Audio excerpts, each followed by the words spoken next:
Visuals जिस तरीके के किए हैं, बहुत कम फिल्मों में ऐसा देखने को मिलता है। और ये मैं इसलिए नहीं बोल रहा हूँ कि आज इसका ट्रेलर लॉन्च है और ये खड़े हैं सारे तो मीडिया है, तारीफ़ करनी ही है, लेकिन वाकई में इसने हिला के रख दिया है प्रोमो ने, क्योंकि बहुत ही सेंसिटिव सब्जेक्ट है। और मुझे लगता है कि पिंजरे की तितलियाँ, टाइटल भी कमाल है, बिल्कुल परफेक्ट है। ये जितनी भी तितलियाँ हैं एक पिंजरे में, ये भाई साहब के पिंजरे में बंद हैं, भंवरे आते रहते हैं, थोड़ा सा ऐसा, लेकिन इतना ख़तरनाक होगा मुझे इसकी उम्मीद नहीं थी। मैंने इसकी तारीफ़ सुनी थी पहले, मैंने इसके शॉर्ट फिल्में देखी हैं पहले। मैं इसका मतलब वैसे ही दीवाना हूँ, बहुत फ़ैन हूँ, नहीं मजाक नहीं कर रहा हूँ। इसकी शॉर्ट फिल्में देखी हैं जो कि इतने कम समय में, इतना छोटे से पीरियड में, गागर में सागर जिसको बोलते हैं कहानी कहना। तो इस पिंजरे की तितलियों का इंतज़ार मेरे को बहुत मतलब बेसब्री से रहेगा। मैं ज़रूर देखूंगा, जहाँ भी होगा खूब प्रमोशन करूंगा, जितना हो सकेगा, जहाँ भी हो सकेगा हर जगह इसको मैं प्रमोट करूंगा, क्योंकि ये अंदर से निकली हुई फिल्म है, अंदर से कलेजे से चीरती, कलेजे को चीरते हो जिसको सब्जेक्ट बोलते हैं, वो वाले सब्जेक्ट है और वही वाली चीज़ें हैं। डायलॉग भी इसके, हर चीज़, इनका परफॉर्मेंस देख के मैं हिल गया। इतना स्ट्रॉन्ग है, इतनी स्ट्रेंथ है इनके अंदर, कमाल की। तो ये तितलियाँ नहीं, मुझे तो कई बार तो मतलब मुझे लगा ये तितलियाँ नहीं है, ये तो भाई बहुत भयंकर है। तो कि पावर ऑफ परफॉर्मेंस जो है, परफॉर्मेंस की जो पावर है वो कमाल है, बहुत ही अभी तक मुझे वो, अब कई दिनों तक ये विजुअल जाएंगे नहीं, वो ब्लड का जाना, एक बूंद से वो जाना, और वो जिस तरीके के विजुअल, वहाँ वो लड़की बाहर निकली है कुछ करके और वो देख रही है सामने वो सिलबट्टा पड़ा है, ये विजुअल बहुत दिनों तक पेंटिंग की तरह लग रहे हैं, मजाक नहीं कर रहा हूँ मैं। देखो मैं अभी भी रोंगटे खड़े हो रहे हैं मतलब बात करते हुए, क्योंकि वाकई में ये विजुअल बहुत टाइम तक अंदर रहने वाले हैं, काफ़ी टाइम तक, बहुत दिन लगेंगे इसको निकलने में। तो सबको बहुत बहुत बधाई हो, और रोनित भाई तुमको बहुत बहुत बधाई हो, बहुत अच्छा काम किया है जितना भी देखा है। बाकी सबका तो काम अच्छा है, तितलियों का तो, भंवरों का भी तो बोलना चाहिए भाई। तो सबको बहुत बहुत बधाई, तरण को भी बधाई, आपको भी, अभिषेक को, सबको बधाई, पूरी टीम को बहुत बहुत बधाई मेरी तरफ से। 10 में से 9.25 नंबर हैं। 15 वाले 15% जो है ना, पॉइंट 15 वो क्यों रखते हैं, ताकि हमको कोई बेवकूफ़ ना समझ ले। तो thank you very much for this, really जी। यशपाल सर ने तारीफ कर दी, आपकी बहुत बड़ी बात है। और क्या कहना चाहिए जो सब्जेक्ट है पर्टिकुलरली, कितना सेंसिटिव सब्जेक्ट है, क्या सब्जेक्ट में थोड़ा डिस्क्लोज कीजिए। पहले आप सर से, नहीं आप कर लो बात, मैं खड़ा हूँ। I'm here only, तो नहीं बताओ, मैं भी सुनना चाहता हूँ। आप बताइए क्योंकि आप मैं सुनना चाहता हूँ। हाँ। जैसे कि सर ने कहा कि ये बहुत सेंसिटिव है, एक्चुअल में सेंसिटिव है। मैं जो आपसे, बिकॉज आज के समय में हम लोग बहुत ज़्यादा महिला सशक्तिकरण पे बात करते हैं, लेकिन सशक्तिकरण इन व्हाट सेंस अगर हम बात करें कि क्या वो सिर्फ आर्थिक आधार पर है या सिर्फ जेंडर रोल्स की बात है, लेकिन बहुत सारी चीज़ें ऐसी होती है जो, जैसे मैंने उसमें भी कहा कि घर आराम गाह होती है किसी के लिए भी। आप घर का जैसे सोचते हैं तो आपको एक सुकून के बारे में महसूस होने लगता है, लेकिन ये कैसे एक घर ही ऐसी जगह है जो नर्क से भी बदतर है। आप समझ रहे हैं कि एक घर है जिसके अंदर ये सब चीज़ें चल रही हैं, there is a prostitution in the house, और वो भी उनके घर के मेम्बरान ही वो सब चीज़ें कर रहे हैं। तो वो अपने आप में एक शॉकिंग है कि ये आप अपना घर छोड़ के कहीं जा सकते हैं, लेकिन आप जिस घर में रह रहे हैं वहीं सब कुछ हो रहा है, तो आप कहाँ जाएंगे? तो आपको जाने के रास्ते नहीं, वो सब कुछ बंद है। तो ऐसे एक्चुअल में बहुत इंडिया में बहुत सी जगहों पर ऐसा होता है जहाँ से मुझे ये जो सब्जेक्ट मिला। मैं राजस्थान में मैंने मेरी स्कूलिंग की है, 9वीं से जो 12वीं है, उस दौरान मैं काफ़ी इस तरह के लोगों से मेरी मुलाकात हुई या इस तरह की चीज़ें हुई, जिन चीज़ों ने मुझे, जब जो चॉइस की बात है, मतलब जो मैं आगे नहीं बात करता हूँ, आज के हम चॉइस की बात करते हैं कि जो no means no, yes means yes की जो एक पॉइंट है, उस पर इनके पास वो ऑप्शन नहीं है। ज़रूरी नहीं है कि कोई उस घर में रहने वाला व्यक्ति वही सब करेगा जो घर के बाकी लोग कर रहे हैं, लेकिन वो नहीं बैठना चाहती, बट उसके सामने कोई रास्ता भी नहीं है कि वो हट भी नहीं सकती। मैं एक कॉम्प्लीमेंट देना चाह रहा हूँ, एक कॉम्प्लीमेंट देना चाहूँ। ट्रेलर देख के ही मुझे घुटन हो गई इस घर से, घुटन हो गई वाकई। तो फिल्म देख के क्या हाल होगा, मतलब वो सही में बिल्कुल ऐसा लगता है जेल के अंदर है यार, क्योंकि आप इसको कोई भी बाहर का कुछ नहीं मिलेगा। ये हमारा चैलेंज ये था कि हम एक घर में कि आपको घुटन महसूस करा दें, या आपको लगे अरे यार ये इससे बाहर कैसे आऊँ मैं, बिकॉज हमारे कैरेक्टर्स भी बाहर नहीं आ रहे। और वो कहीं उनको रास्ता भी नहीं है, तो that's the whole point. Sir ये भी कहना चाहूँगा इंडिपेंडेंट फिल्म्स और इंडिपेंडेंट फिल्म मेकर्स को सपोर्ट करना कितना ज़रूरी है, क्योंकि यूनिट बजट बहुत सारी चीज़ें होती है जो फिल्म बनाने सर देखिए, अभी मैं हरियाणा से हूँ एंड हरियाणा में रोहतक मेरा घर है, और सर खुद एक फ़ीचर फिल्म बना चुके हैं, यशपाल सर। इनकी जो feature film that is in a regional and दादा लक्ष्मी चंद, तो वो फिल्म इन्होंने, बेशक ये एक नामचीन कलाकार हैं, यहाँ बॉम्बे में स्थापित हैं, सारी चीज़ें हैं इनके पास, लेकिन एक रीजनल पॉइंट पर जब जाकर आप काम करते हैं, उस मिट्टी में जाकर काम करते हैं, तो वो मुश्किल उधर भी हो जाता है। तो वो एक तरीके से इंडिपेंडेंट कलाकार ये भी हैं, अगर आप देखेंगे तो जितना मुश्किल इनके लिए रहा होगा उतना मुश्किल हमारे लिए भी रहा होगा। पर बात ये है कि आप अपने प्रोजेक्ट से झूठ ना बोलें, because he was making a biopic, I am also making a biopic for others. मतलब मेरा ऑटोबायोग्राफी नहीं है, इनके पास जो है वो भी एक कैरेक्टर का ऑटोबायोग्राफी है, बट लेकिन ये मुश्किल दोनों के लिए। बट इंडिपेंडेंट फिल्मों को सपोर्ट करना ये तो जनता के हाथ में, अगर आप इसे देखें, बिकॉज क्रिएटर का कोई एक लिमिट नहीं होता। मतलब आपको आज शायद ये सब्जेक्ट आपने सोचा होगा बड़ा मुश्किल रहा होगा, अभी कितना मुश्किल हो गया तो बनाने में, करने में, उस प्रोसेस को उतना मेरे और लिए आपका भी बहुत हेल्प चाहिए इसे। बिल्कुल ये है, मतलब ये इन सब्जेक्ट्स पे पब्लिक इज द मेन। मतलब अगर आप ये देखेंगे कि even the media is there, कि अगर वो इसके बारे में बात करना चाहती है तो लोग भी बात करेंगे। तो मतलब वो इक्वल, हम लोग एक ही पेज पर है, ये नहीं है कि हमें कुछ ज़्यादा करना है या आपको कुछ कम करना है, तो हमें वही दोनों चीज़ें। या प्लीज़ मोहन कान जी, जिन्होंने खब्बी खान का कैरेक्टर किया, and I am so thankful कि इन्होंने सिर्फ मेरा स्क्रीन प्ले सुनकर मुझे यस कहा। तितलियों के पिताजी तो खब्बी खान जी ने मेरा सिर्फ स्क्रीन प्ले नरेशन के बाद ही सेड यस टू मी।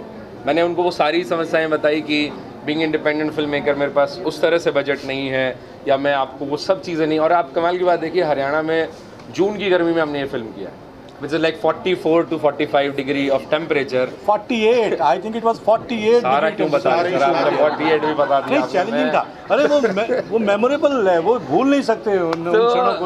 हाँ, वो बिल्कुल हमें उस समय सर के लिए ट्रॉमेटिक लग रहा था। सारी अच्छी फिल्में 48 डिग्री में ही होती है। लगान थी, लगान हो, दादा लक्ष्मी हो, तितलियां हो, सब। तो दिस इज द हार्डकोर की आर्टिस्ट का जो आपको एक सपोर्ट मिला, and being a senior, because मैं न्यू कमर हूँ and I am also like, ठीक है, मैं एक फिल्म स्कूल से पास आउट हूँ जहाँ सर ने हमारी शॉर्ट फिल्म्स को भी देखा है, कभी रिव्यू किया, because is also from Haryana. लेकिन अब हम देखें कि हरियाणा से एक लोग निकल रहे हैं एंड इस लेवल पे काम कर रहे हैं, तो उसी में जब sir is a very senior guy and is already working, मतलब इन्होंने जो अभी करंट मीडिया में भी जो काफ़ी सारा काम कर रहे हैं, इनकी फिल्में लव हॉस्टल आप देख सकते हैं, is already playing a great pivotal role. तो इन्होंने काफ़ी सारे काम किए हैं, उसके बावजूद एक नए आदमी को सपोर्ट कर दिया।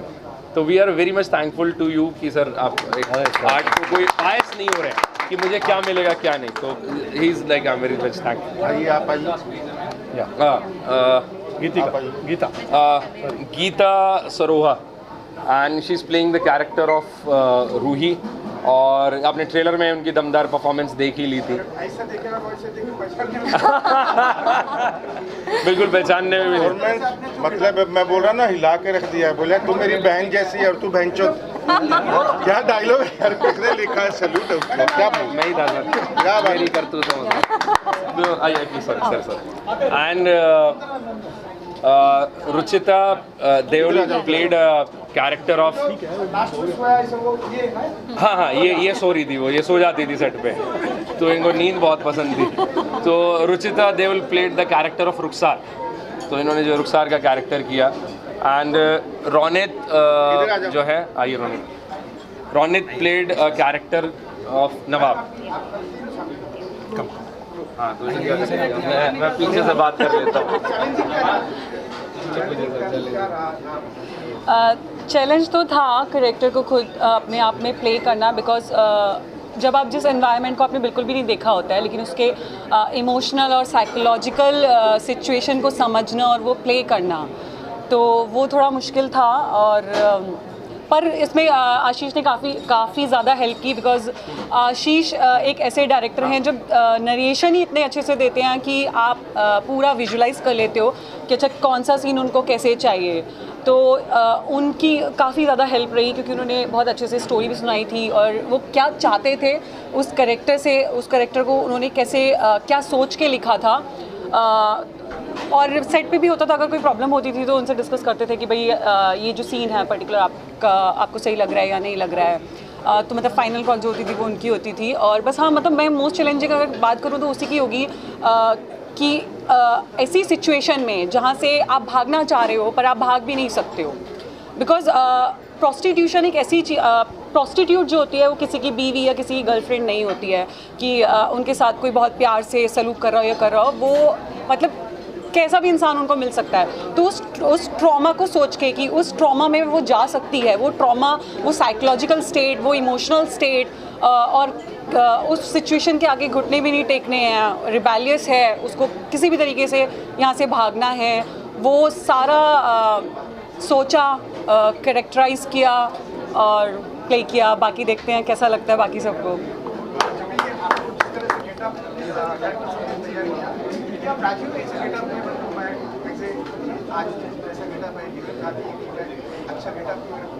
सर वो तो गेटअप का तो ये होता है ना कि स्टोरी की जैसी डिमांड है आपको वैसे ही जाना पड़ेगा। वो सोया हुआ सीन अच्छा लगा इनको। सर सोने को बहुत कम मिलता था ना, पर सीन ऐसे मिल जाते थे जिसमें सोना मिल जाता था तो अच्छा हो जाता था। वो मेरी दीदी।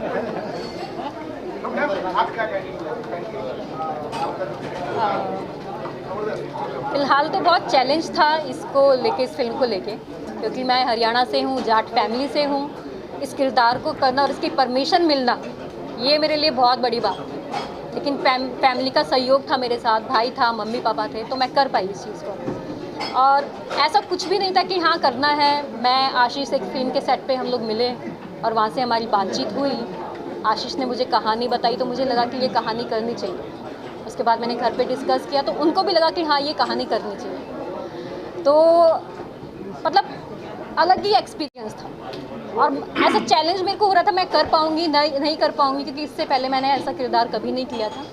लेकिन एक जो डायरेक्टर होता है वो एक जादू की छड़ी होती है, वो मैजिक करती है और एक्टर कुछ और ही हो जाता है। तो मुझे उम्मीद नहीं थी कि मैं ऐसी परफॉर्मेंस कर पाऊँगी। और ये सब चीज़ जैसे उसने मेरे को ब्रीफ किया कैरेक्टर को, रीडिंग हुई हमारी उस पर, तो मैं भी शौक थी कि हाँ भाई इतना अच्छा निकल गया है। बहुत बढ़िया देख के लगा नहीं कि फिल्म देख रहा हूँ, ऐसा लगा ओरिजिनल कुछ हो रहा है, मतलब जो ओरिजिनल चीज हो रहा है। तो आप क्या कहते हैं सर, जो आपने इस तरह से अपना जो बोला, मुझे तो माइंड बोलेगा ऐसा लगता है कि जो घर के दूसरे से घर पर चढ़ रहा है, जो लोगों का इस तरह की आप लोग को मिलेगी, आपको क्या कहते हैं? सर मुझे तो बहुत अच्छा लगा। ये फिल्म से, इस फिल्म से जुड़ने का बहुत बड़ा रीज़न था आशीष सर और उनका नरेशन। जब उन्होंने मुझे स्क्रिप्ट देखा तो मुझे ऐसा लगा कि उस स्क्रिप्ट में हम एक कैरेक्टर के इमोशन के बारे में नहीं बात कर रहे, या कुछ हम लोग सोसाइटी को कुछ देने की बात कर रहे हैं यहाँ पर। और मुझे बहुत अच्छा लगा कि अगर ऐसे एक स्क्रिप्ट में, और आशीष नेहरा सर का मैंने काम देखा हुआ, इतना अच्छा लग रहा है मुझे। और अभी भी आप देख रहे हैं जैसे ट्रेलर, मेरे को बहुत अच्छा लगा। बेसिकली हम सबको जोड़ने वाला आशीष है। बिल्कुल। और हम ये 5 कैरेक्टर्स जो है वो बहुत ही खुश हैं इस कंट्रीब्यूशन जो सोसाइटी को मिलेगा, उस कंट्रीब्यूशन में एक हिस्सा। श्रीवास्तव जी बोलिए, पूछिए। थोड़ा सा वायलेंट कंटेंट है और म्यूजिक भी है, तो क्या ये थिएटर्स में रिलीज करने वाले हैं या? हाँ, थिएटर में करेंगे रिलीज, हम कुछ थिएटर में रिलीज करेंगे। बट यू थिंक इतना आसान या मुश्किल क्या? आसान तो कुछ भी नहीं होता है। आसान क्या है? कुछ भी नहीं है, सब मुश्किल है। करेंगे, लेकिन ये ऐसी नब्ज पकड़ रहे हैं जो हाँ। पकड़ में नहीं आएगी। नहीं, ये मेरी नब्ज क्या पकड़ेंगे। नहीं एक्चुअली देखिए मुश्किलें तो आएंगी ही, उससे क्या करना है यार। लेकिन वही है ना। हाँ। मैं एक बात का जवाब देता हूँ। हाँ। आजकल अच्छी फिल्म बनाना आसान है, उसको रिलीज करना बहुत मुश्किल है। और एक फिल्म अभी आप लोगों ने अगर सुनी हो, घोड़े को जलेबी खिलाने ले जा रही हूँ। जी सर। इस फिल्म ने एक, हमारे साथ हैं राहुल दैया, डायरेक्टर हैं एंड बहुत अच्छे राइटर भी हैं। इनका फिल्म आया था जी कुत्ता से, and again he hello from Haryana. और उसके बाद अभी इनका वेब सीरीज़ आ रहा है जिसमें मुझे इनके डायरेक्शन में एक्टिंग करने का चांस मिला। तो 2 डायरेक्टर्स एक साथ काम कर रहे हैं तो कुछ ना कुछ खतरनाक तो करेंगे। अच्छा करेंगे। या ट्रेलर के बाद नहीं, आप seen the trailer. before also. I've always found it very very amazing, and it's shot in Rohtak, I think. हाँ, in Rohtak. In Rohtak, I'm actually looking forward to. I keep asking him to show me the film, पर बोल रहा है 15 दिन में 10 दिन में they're going to show us the film. Trailer is just something which makes you feel like watching the film. Yeah, That's what happened to me, and I'm looking forward to watching the film. It's very beautifully shot, and performances are like super. हाँ, वो देख रहे हैं इनकी तरफ कि अगले में हम कास्ट होने वाले हैं तो Okay, my best wishes. Thank you, to thank you. the entire team. Thank you so much. And Thank you so much. another talented director is here. You would like to Krishna hear? Hooda ji. Krishna Hooda sir की film में मैंने काम किया है, मलोटा, और जो हमारी film fair में नॉमिनेट भी हुई थी, और वहाँ से मेरी इनकी मुलाकात है और मैं इनको जानती हूँ। वो काम करके जो, मैं हरियाणा से हूँ और मुझे नहीं पता था कि मलोटा का मतलब क्या होता है। मलोटा का मतलब इन्होंने मुझे बताया था तो अभी ये बताएंगे कि आपकी फिल्म का ट्रेलर आपने देखा है तो आप क्या? हाँ, ये कृष्ण हुड्डा जी हैं, इनकी पहली फिल्म में मैं भी था, बहुत बढ़िया फिल्म है। रजनीश के ऊपर भी इन्होंने एक फिल्म द बनाई थी। Rebellious flower it's a feature film जो रजनीश ओशो पर उन्होंने एक फिल्म बनाई थी। हाँ यार, मेरे को बहुत इंट्रीगिंग लगा ये, जिस तरीके से, स्पेशली मैं कुछ एक और चीज़ है जिसके बारे में ज़्यादा बात करना चाहूँगा, because I am a big fan of cinematography, visuals मेरे को बहुत पसंद है। तो जिस तरीके का, जैसे ये सामने भी जो लगा हुआ है, ये विजुअल्स हैं, सारी चीज़ें, so this reminds me of Tarkovsky. मतलब ये थोड़ा, पता नहीं ओवर तो नहीं कर दूंगा मैं, लेकिन बट स्टिल जिस तरीके की जो फ्रेमिंग है, जिस तरीके के जो कैरेक्टर्स के कॉम्पोजिशंस हैं। ठीक, बता दो रशियन डायरेक्टर वगैरह तारकोस्की किसकी? हाँ, नहीं वो ही इज एब्सोल्युटली राइट।